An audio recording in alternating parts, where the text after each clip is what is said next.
Bonjour, je m'appelle Marie-Pierre Bichet et je suis vice-présidente de l'Alliance Maladies Rares, alliance que notre association a rejoint il y a de nombreuses années, c'est-à-dire même il y a 20 ans, à la création de l'Alliance. Tout d'abord, une maladie rare est une maladie qui touche moins d'une personne sur 2000. Et des maladies comme ça, il y en a des milliers, 7 à 8 000. Certaines concernent quelques milliers de personnes, d'autres concernent quelques centaines et d'autres concernent encore juste quelques personnes en France. Cette rareté entraîne des difficultés d'accès au diagnostic, au traitement et des difficultés aussi pour vivre au quotidien. Et donc depuis que l'Alliance a été créée il y a 20 ans, nous nous battons pour améliorer l'accès au diagnostic. Il faut savoir qu'aujourd'hui encore, un quart des personnes mettent plus de 5 ans pour avoir un diagnostic.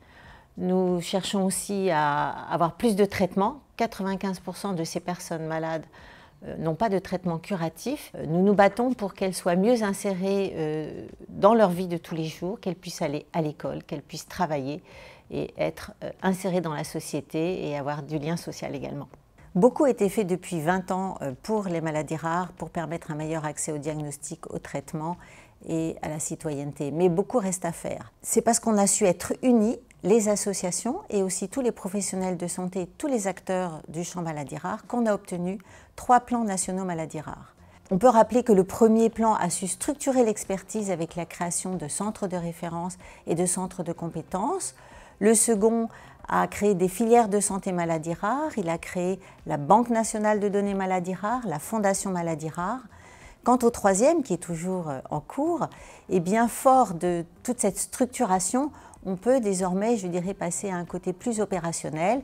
On a mis en place un observatoire du diagnostic, un observatoire des traitements, et il y a des nouveaux dispositifs aussi qui permettent aujourd'hui aux personnes de mieux vivre au quotidien.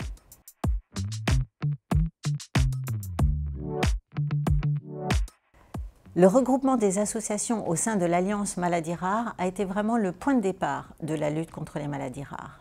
Et puis l'Alliance, elle a su également créer des dynamiques autour d'elle et unir les autres acteurs du champ maladies rares, les professionnels de santé, les chercheurs, les généticiens, et puis aussi les pouvoirs publics avec les ministères et puis les agences régionales de santé.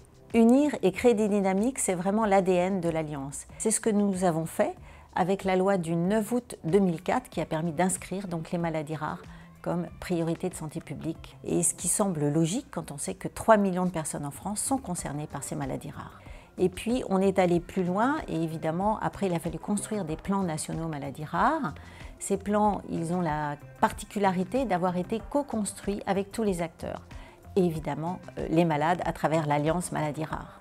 Cette co-construction est essentielle pour s'assurer que les dispositifs ne soient pas hors sol et qu'elles répondent bien aux attentes et aux besoins des personnes malades et de leurs proches. Dans les maladies rares, il faut une approche globale et la force de l'Alliance a été vraiment de décloisonner les systèmes et de faire travailler ensemble plusieurs ministères parce qu'il faut à la fois améliorer le diagnostic, avoir plus de traitements, améliorer la prise en charge médico-sociale et le quotidien des personnes malades.